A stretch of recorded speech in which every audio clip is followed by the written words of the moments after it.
morning, students. This is Ishtiaq Shafi. Who will be teaching you power system first. And I have taught this subject before also. This is such an important subject in your degree. And before I will go through the introduction, I want to discuss what exactly is in your syllabus. First is the introduction to power system generation, transmission, distribution, which we will discuss today. And then there are elements of distribution, singly fed, doubly fed, ring main distributor, overhead line insulators, pin type, suspension type, shackle type. These are the various types of insulators which we will study in this book. And then there is string efficiency and methods of equalizing potential drops over the string of suspension insulators. In this, we will study that what are the various types of insulators, and what exactly is this string efficiency. The second portion of this subject is transmission line parameters like R, L, C parameters. How these three parameters are very important in finding the losses and efficiency of the transmission lines. Then we have got various classification of transmission lines like short, medium, long transmission lines. And we have got signal effect, proximity effect, power transfer capability of the transmission line, on what factors it depends. Then there's a design and mechanical design and electrical design of transmission lines. In third chapter, we will study that the classification of the cables. Like we have got underground cables, and what is the classification of cable? What is the construction of cable? What are their insulating materials, insulation resistance, electrostatic stress, grading of cables, capacitance calculation, losses, and current carrying capacity, location of the faults. What are the various methods through which we can locate the faults in underground cables? And then there is methods of laying of underground cables. Then there is corona effect, visual and critical voltage, corona loss, effect of corona on the line design, and practical consideration. So this is actually this is divided into three chapters. First one is the introduction of the power system, which lays the basic fundamentals of the subject. Then the second part deals with the transmission and what are the various parameters in that. And the third part is a classification of cables here. So in the next slide, we'll be discussing what are the various terms related with this power system network and what exactly is this power system. But before I will discuss this part, I want to tell you one thing, that I welcome you all in these Google classes. And second thing is that if you want to ask any questions, I strongly believe that teaching is an interaction between students. Teachers also learn and students also learn. But unfortunately, we cannot be in class together because of this coronavirus right now. So what we'll be doing, if you have any questions, any queries, you can put those questions in Google Classes so that I can answer these queries of yours. And the third part here is that in each slide, you will see a speaker tab there. You just have to click on that and then you can hear my voice. And I will give explanation in each slide so that you will have a better understanding of this subject. Third part is I want to have less duration of this of these slides because it will be very difficult for me to upload because of the restrictions in Kashmir. So let's go for the next slide, which will be studying the introduction part of this power system.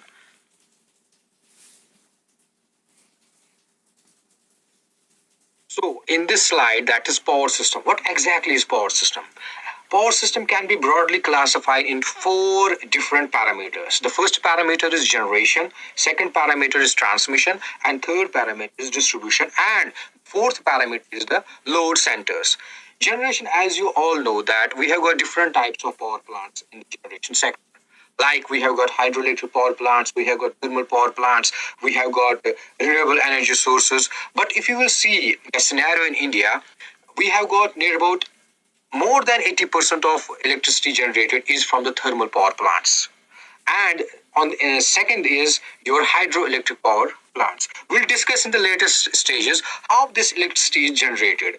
As you all know that it is from the Faraday's laws of electromagnetic induction, where the mechanical power or the mechanical input is converted into the electrical input. So usually we have got four main parameters. If anybody tell you that what exactly is power system, you simply have to tell them that power system power system consists of four different parts.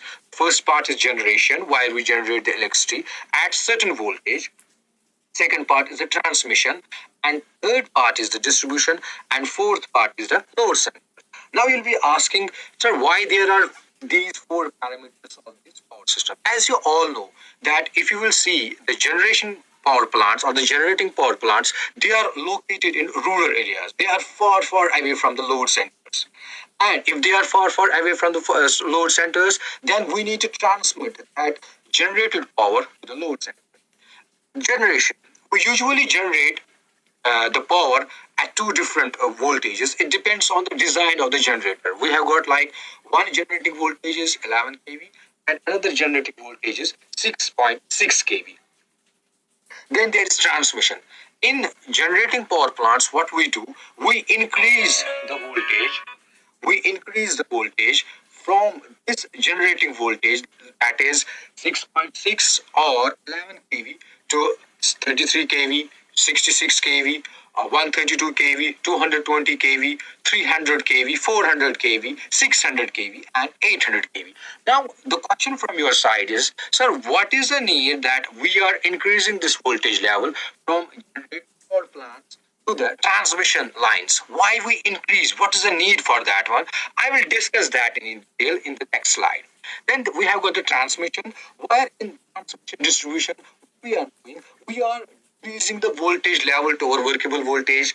That is, in our load centers, the workable voltage level is 230 volts. So, if you will see the generating voltage, that is 11 kV or 6.6 kV. But this voltage is not a workable voltage. This voltage is used simply to transfer the voltage from the generating power plants to the load centers. But if you will see the load centers, equipments which we use in the load centers, now you will be asking, sir, what exactly is this load center? Load center is nothing.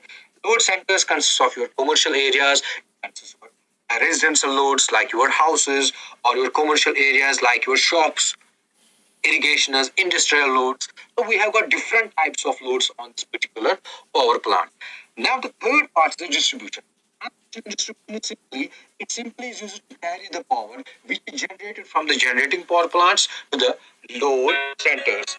In the third, now there is a third slide. We'll discuss now in the third slide what are the various types of generating power plants.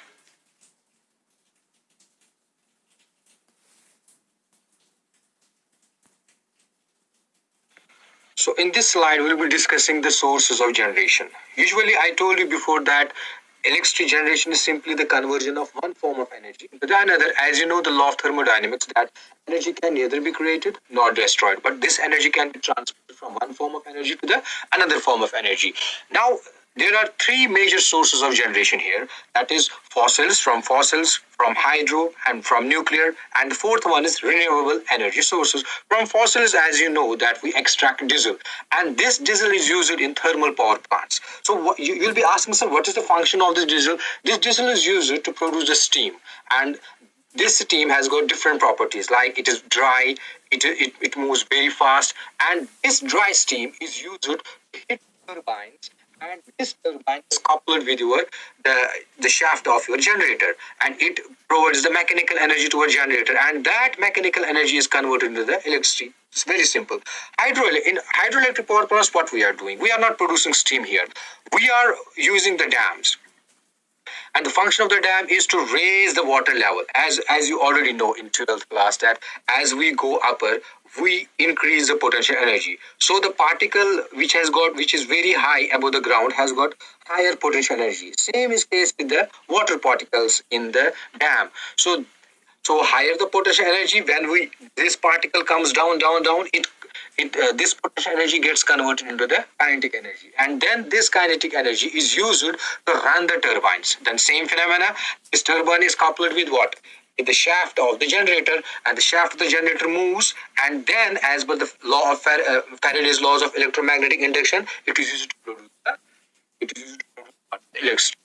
The third one is the nuclear. Here we are using uranium. As you know that the nuclear power plant, there is a fission reaction. This fission reaction is used to produce large amount of heat, and we utilize this heat to produce the steam.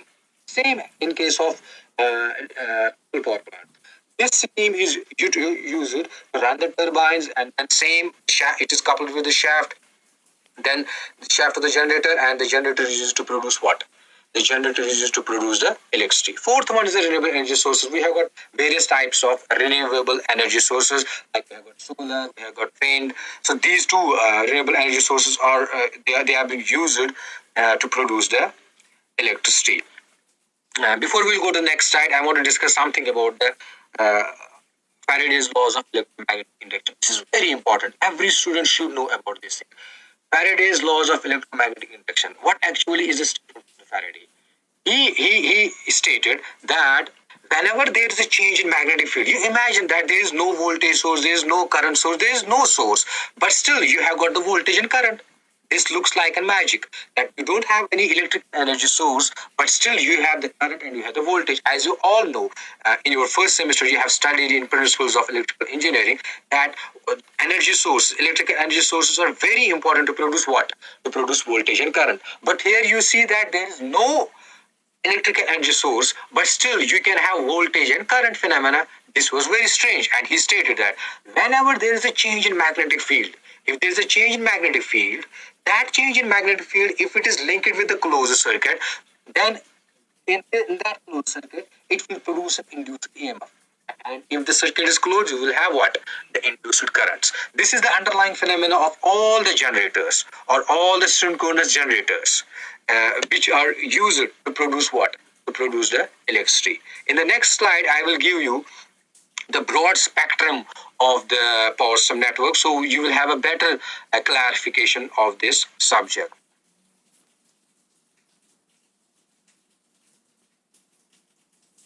So in this slide, if you will see, it's a general construction of this power system network. So we will be discussing this power system network from the start. I have put here the start and the end. And then we have to follow the arrows. Now, if you will see in the start, there is like various types of generating power plants. Like it can be solar, it can be like hydroelectric power plants, it can be thermal power plants, it can be nuclear power plants, and then they are used to produce the electricity. Now we have got the generating voltage. It can be, I told you before that this generating voltage can be 11 kV or 6.6 kV. It depends on the design of that generator, right? Here the generating voltage, if you will see, it is how much? 25 kV. That will be 25 kV.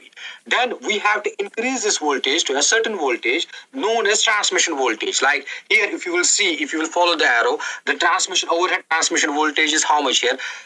400 kV or 275 kV or 132 kV. In the next slide, I will discuss that what are the various factors through which we can see that which voltage we have to choose for what kind of transmission. We can use like 800, we can use 600. So what are the limiting factors for that? I will discuss that part in the next slide. So you will see that here the generator voltage is how much? 25 kV, then it is stepped up to 400 kV to 275 kV or 132 kV. So usually I will discuss this in the next slide. Here I want to discuss a little bit more this thing. We are increasing the voltage because of two reasons. First one is to reduce the losses, and the second one is to reduce the material of the transmission lines. Now if you will follow the after that, there will be simply step down of this voltage. There is only one point where we have to increase the voltage, that is from the generating power plant to the primary transmission. That is here in this case, in this slide, it is how much? It is from 25 kV to 400 kV. After that, we will not increase the voltage, we will step down. Step down to our rated voltage. That is how much? 230 volt or 400 volt. Now, if you will see, we have got the transformer here, 400 kV or 275 or 132. It depends on what type of transmission voltage you have used. Then, if you will see here in this part, there is also a phenomena. We call this as a substation or grid station. Now, usually, there is a difference between grid station and substation. The difference between grid station and substation is that grid station is used to collect power from different power plants. Its first function is to collect power from different power plants, and second thing is it is used to the incoming voltage. Substation, what the function of substation? Substation is always used to what? To slow down the incoming voltage. So you will see here, it is 400 kV or 275 to 132. So if you will choose here 275, for example, so if you have used here 275 kV, then we are reducing this voltage to from 275 to 132. So I'm asking you the question, how we can reduce the voltage? The simple answer from you is that by reducing the incoming voltage, we can use what? We will use transformer. So transformers play a very, very important role in power system network. They are the building blocks. They are the backbone of the power system network. Why? Because they are the devices through which we can reduce the voltage. So now if you will follow the arrow, now the incoming voltage is how much? It is 132 kV, and from 1 we are reducing voltage to 3 kV. So how we can reduce? This is also a substation. This is also a substation. How we can reduce it? By using the transformer. Now you can go down arrow. You can just see we can reduce this 33 kV to 11 kV. This is also done by the substation. So here 33 kV. If there are large industries, we cannot use for large industries like 11 kV. We have to use 33 kV. They need a separate like pole mounted substation. They need a separate transformers. So for heavy work, we are using how much voltage? It's 33 kV. So here in this slide, you can see it is 33 kV for industrial operations, or for light loads, you can use 11 kV. Now from 33 kV, the voltage reduced to 11 kV.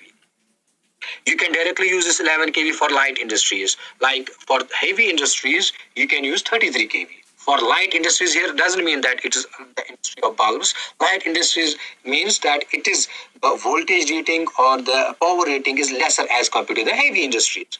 Now you can just see that on 11 kV.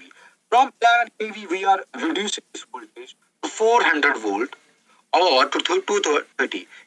This substation where the incoming voltage is 11 kV, 400, you have all seen. We call these substations as pole mounted substations. You have all seen this type of substation. They are known as locality substations. Like there are two poles. On these two poles, you have a transformer or locality transformers. All you students, all you have seen this type of substation. So from 11 kV, you can get 230 volts, where you can be utilized by the shops, it can be utilized by the houses, it can be utilized by the offices, and then there is 400 volts for local garages or for heavy works you can utilize. So this is the broad spectrum of the power network. It starts from the generation and ends at the load centers. Here load centers are heavy industries, load centers are your light industries, load centers are your shops, load centers are your houses, load centers are your small offices, load centers are your 400 volt local garages. Thanks so much. Now in the next slide, we will discuss different types of transmission voltages.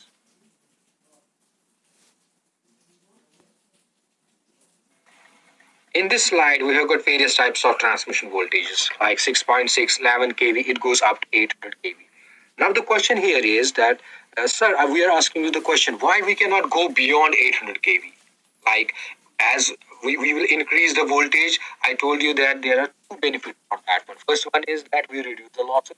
Second one is that we reduce the size. So it's economical if you will increase the voltage at a higher level. So why we can't go beyond? The reason for that is that we can't go beyond 800 kV is that as we increase the voltage level, the insulating material for the switch gears, like your switch gear system consists of what? Your CTs, your PTs, your transform, it increases. So it increases means that the cost factor is increasing. We cannot go beyond 800 kVs. It is because there is a balancing factor. At 800 kV, your cost factor is also economical and your losses and the conductor size is also, it's a balance. If you will go beyond 800 kV, which means that even though you will reduce the losses, you will reduce the conductor size, at the same time, what will be happening? Will be increasing the insulation level. As you all know, the insulation level is directly proportional to what? It is directly proportional to the operating voltage. Higher the operating voltage, higher will be the what? The insulation level. Second point here is that as we increase the voltage, the height of the towers is also increased. So as we increase the voltage, we have to increase the foundation. So it is the cost effective. So there is a balance. We have to see actually three factors. First factor is the losses. Second factor is your economical size of the conductors. And third factor, which is very important, is your cost. Is the cost. So these are the transmission voltages through which we can transmit power. Which type of power? Usually, there are three types of powers: active power, reactive power, apparent power. I will not be discussing these three powers here, but which power is most important here? It is active power. Active power is the workable power. We can run our loads. We can run our loads in our homes or industries. So these are the transmission voltages, and these transmission voltages depend on factors which I will discuss in the next slide.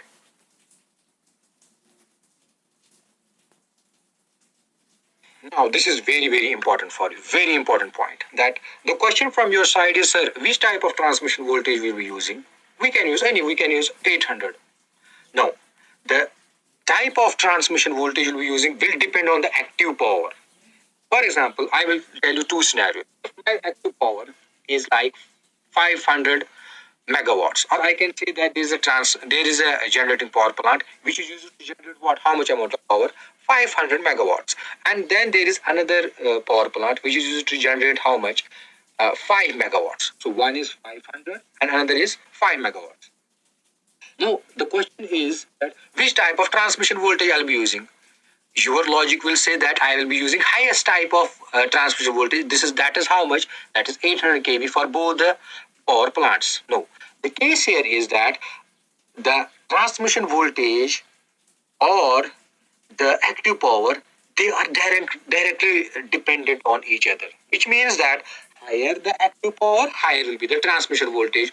Lower the active power, lower will be the transmission voltage, which means for high 500 megawatts, you'll be using higher types of transmission voltage, like 400 kV, like 600 kV, like 800 kV. You'll be asking why? Because how much is the active power here? Is it lesser side, or is it on the lesser side, or is on the higher side? So it's higher side. How much? It's 500 megawatt. So 500 megawatt will be using 400, 600, 800. Now on other side, I have got 5 megawatt. 5 megawatt is very less as compared to 500. So will you be using 600 kV? No. The question is that, sir, the active power, the amount of active power here, it's less. It is how much? It is 5 megawatt. So for 5 megawatt, you'll be using like 33 kV or 66 kV, or in certain cases 132 kV. So the question here is, you always have to remember this point. Please, please, please do remember that which type of transmission voltage we'll be using here is, it depends on active power to be transmitted to the load centers. Higher the active power, higher will be the transmission voltage. Lower the active power, lower will be the transmission voltage. The relation for that one, if you want to remember, is that active power is directly proportional to V of T. V of T is here transmission voltage and T is here active power. So in next slide, I'll be discussing what are the various advantages of having higher voltages.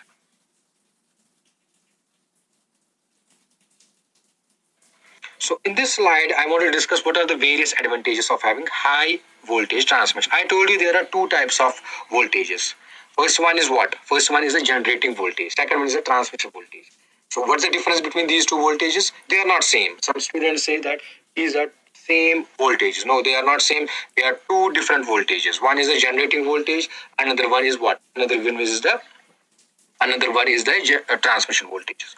So when we increase the voltage, we increase this voltage by in power plants, in the generating power plant. We have got there what we have got there transformers. They are known as power transformers.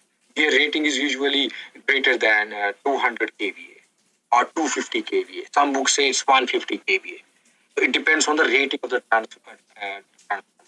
So now the question arises, why we are increasing voltage? As you know, our load centers and our generating powers, their distance is very, very large. It can be like in kilometers, 400 kilometers, 600 kilometers, 700 kilometers.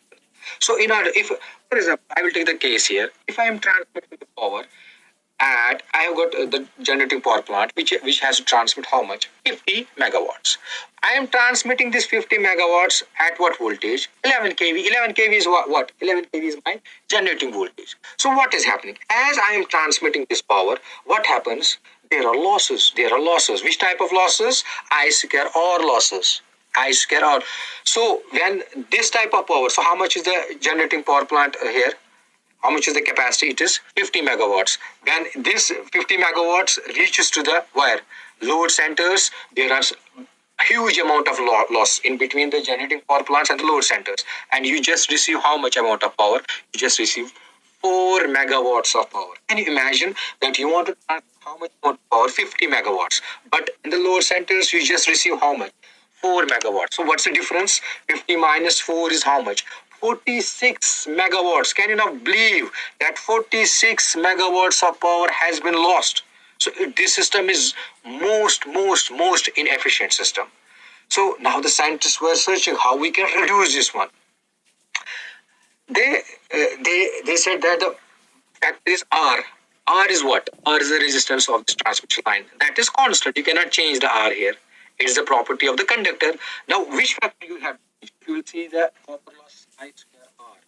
I square. So I. So you can change the magnitude of current here. So how we can change the magnitude? So what? You have increased the magnitude of current, or you have to decrease? You have to decrease the magnitude of current here. So now the question is how we can increase. This is, you have studied Ohm's law, right? You have studied. Ohm's law says what? As we increase the voltage, the current factor also increases. As we decrease the voltage, the current factor also decreases. But here Ohm's law is not applicable. We are using transformers. What happens?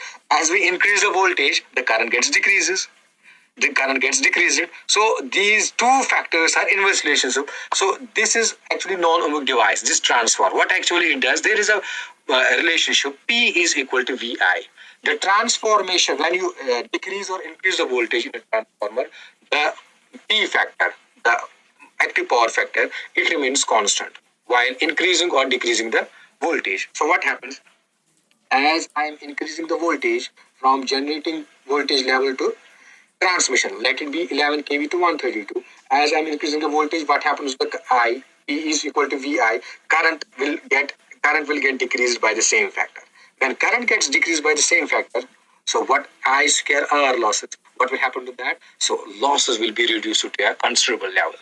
Now, second one, there is an inverse relationship between the conductor size and the transmission voltage. The relationship is V is inversely proportional to the VT square. That is, V here is volume of the conductor. So as we increase the transmission voltage, the volume of the conductor gets decreased. Why? Because, sir, there is an inverse. Inverse relationship means what? If you are increasing one factor, the another factor gets decreased. Here, what are the two factors here? One factor is the volume of the conductor. Second factor is the transmission voltage. So as we increase the transmission voltage, the volume of the conductor gets reduced. So in the next slide, I'll be discussing what are the various types of transmission network.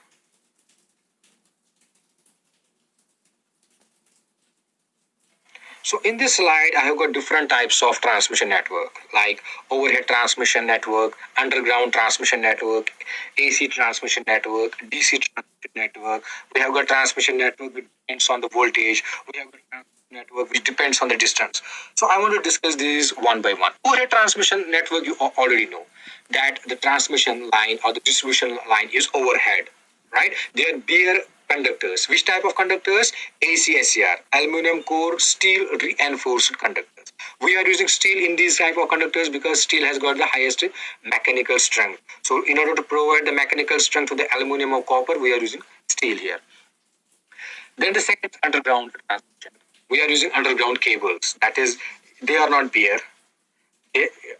The conductors, they are insulated, right? And we put these cables in the underground, and then we transmit the power from generating power plant to the receiving station through this underground transmission. Third part is the AC transmission. Why we are using the AC? As you know, we generate the power in AC, we transmit the power in AC, and then we distribute the power in AC, and finally we consume the power in AC. And the fourth part is DC transmission system. DC transmission system is the latest concept where we generate power in AC, then we transmit the power in DC. Like we are using rectifiers or we are using inverters here in the generating power plant and distribution power plants, where we can what? The transmission network is DC. Now we have got the voltage, like we have got voltage like a high voltage system, transmission network, extra voltage, ultra high voltage. We'll discuss in the later lectures. Fifth one is the distance. It depends on how long is your transmission line. Like if short transmission lines, medium transmission lines, long transmission lines. So these transmission lines depends on how much will be the length of the transmission line. In the next slide, I will be discussing what are the various benefits of overhead transmission, what are the various benefits of underground transmission, what are the various benefits of AC and DC transmission, voltage and distance. I will discuss this in the next slide. Thank you so much for listening to this lecture. I hope that this will be very knowledgeable for you. If you have any questions regarding in today's PPT, you can just put your question in Google Classroom so that I will be able to answer your queries. Thank you so much. Stay safe and stay inside. May God bless you. Thank you so much.